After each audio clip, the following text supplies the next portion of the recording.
for today we are going to do properties of subtraction. Okay, number one property of a subtraction is subtracting a number from itself. That means subtracting a number from itself means like 58 minus 58. Like I'm subtracting 58 with itself, with 58. So always the answer is going to be 0.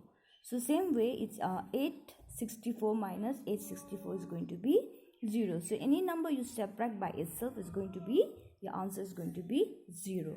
So we move to number 2 property, subtracting 0 from a number. So if I subtract 0 from the number, then you get the number itself. That means 200 minus 0 is equals to 200.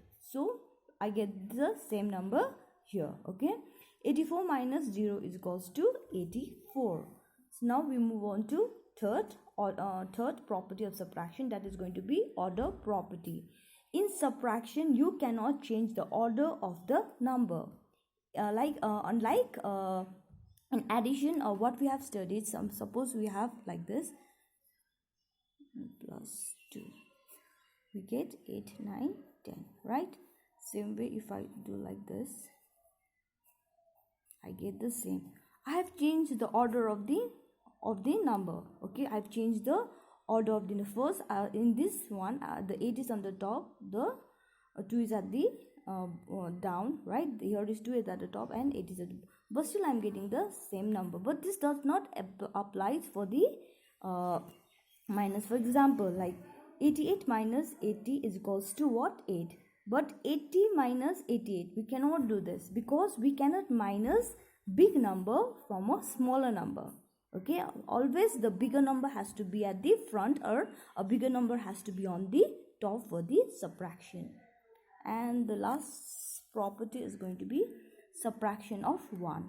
If I subtract 1 from the given number, then I get a predecessor. Okay, predecessor. For example, 23 minus 1 is going to be 22. 40 minus 1 is going to be 39. That is all we have the properties of the subtraction. Now we are moving on to number 2. This is going to be number 2. Okay, number 2 is like find the sum.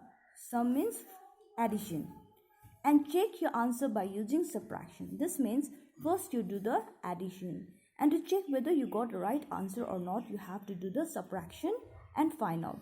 So I'll give an example how to do. First, here is the addition. First you have to find the sum, means first you have to add 8, 19, 11, right?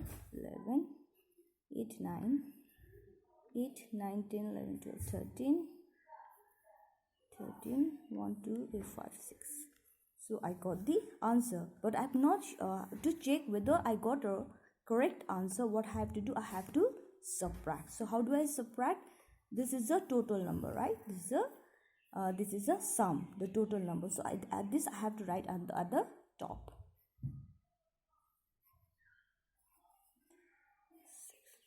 And I can and I write this number here.